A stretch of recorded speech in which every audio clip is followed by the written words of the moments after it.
Few things are as disorienting as watching a child suddenly and absolutely reject a parent they once deeply loved. When this occurs, it typically falls outside the bounds of normal post-divorce friction or ordinary teenage rebellion. This specific dynamic is parental alienation, a distinct, observable pathology that operates in the background of highly contested custody disputes. Because the accusations in these cases are so intense, family courts and mental health professionals cannot rely on instinct to figure out what is happening. They require a precise, objective methodology to evaluate the family dynamic.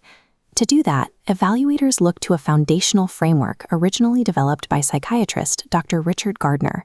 His model identifies a highly specific cluster of 12 behaviors in the child. Evaluators use these 12 distinct markers as proxy indicators for the psychological manipulation occurring behind the scenes. By focusing on whether this behavioral cluster is present, professionals can look past the emotional noise of the conflict to evaluate the evidence. We will deconstruct these 12 core indicators by breaking them down into 3 distinct domains of psychological manipulation. Those domains are cognitive distortions, emotional enmeshment, and systemic isolation. Identifying this 12-point cluster provides a methodology for the legal system to differentiate a child's response to genuine abuse from clinical indicators of parental alienation. The first domain, cognitive distortions, focuses on how the alienating parent compromises the child's internal logic and reasoning. The first indicator in this domain is the campaign of denigration. This is not a temporary phase of anger. The child exhibits an obsessive, relentless drive to express disdain for the targeted parent. These complaints are highly repetitive and lack the nuance typically seen when a child is genuinely upset about a specific real-world event. There is no evidence of actual bad behavior to support the level of hostility. That lack of evidence leads to the second indicator, weak or frivolous rationalizations. When asked to explain their desire to sever the relationship, the child gives trivial reasons. They might complain that the targeted parent eats too loudly or wears ugly clothes.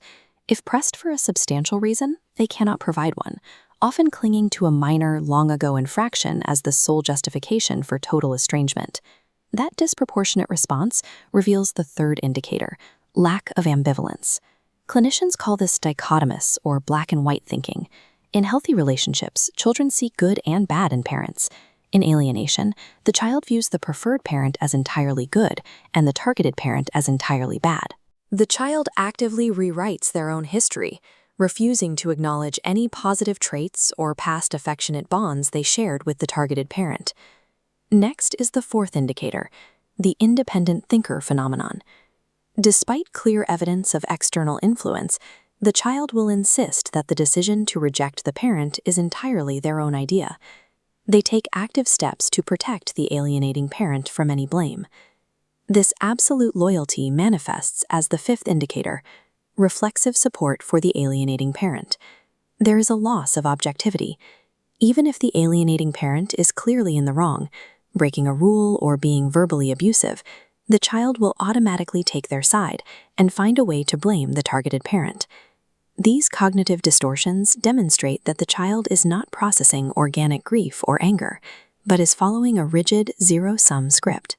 While the first domain alters how the child thinks, the second domain focuses on how the child's emotional boundaries are dismantled. This brings us to the 10th overall indicator, parentification and emotional enmeshment. The healthy parent-child hierarchy is replaced. The alienating parent treats the child as a peer, a confidant, and an emotional caretaker. The child is manipulated into believing they must protect a fragile or victimized alienating parent from the targeted parent. That behavior relies heavily on indicator 11, the rescuer dynamic. The alienator deliberately manufactures a sense of danger where none exists. By showing up at the child's school unannounced during the targeted parent's time, they reinforce the idea that the child is unsafe. This enmeshment exposes the child to adult grievances, leading to indicator 7, borrowed scenarios and adult language. You will hear young children using clinical or legal jargon, terms like narcissist, financial abuse, toxic, or custody schedule. Evaluators watch for the red flag of a child recounting detailed, traumatic memories from when they were an infant. These memories are impossible to recall naturally and indicate implantation by an adult. This extreme alignment requires neutralizing the child's natural empathy, resulting in indicator 6, absence of guilt. A child who was once warm and empathetic begins to treat the targeted parent with cold cruelty, showing zero remorse for the resulting emotional impact or missed milestones like birthdays. Erasing the child's guilt and empathy is an operational necessity. It allows the alienator to use the child as a tool against the targeted parent without triggering internal psychological resistance. We move now from the internal psychology of the child to the final domain, the external systemic eradication of the targeted parent's presence. This phase begins with indicator 8, animosity toward extended family. Alienation operates by association. Even if the child shared a deep, loving bond with grandparents or cousins, those relatives are discarded because they represent a connection to the targeted parent. The removal of the targeted parent's identity continues with indicator 9, erasing the parent's title. The child will stop calling the targeted parent mom or dad. They begin referring to them strictly by their first name, signaling a loss of familial bond. This is often paired with the child rapidly assigning the title of mom or dad to the alienator's new partner. To enforce this separation, the alienator employs indicator 12, withholding and secrecy. The alienating parent constructs a secret, exclusive life with the child. By hiding medical records and school schedules, they frame the targeted parent as an uninvested outsider who doesn't deserve to be involved.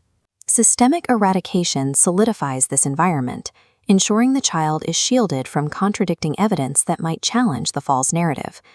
When combined, it is clear these 12 indicators do not operate in isolation. They form a cohesive system of psychological pressure. This reveals the core insight of the Gardner framework. Extreme hostility, adult jargon, and lack of guilt in the child are merely visible symptoms. The pathology originates in the unseen, calculated actions of the alienating parent, rather than the child's acting out behavior. By recognizing this verifiable cluster of behaviors, family courts and evaluators can bypass the surface-level confusion of the dispute.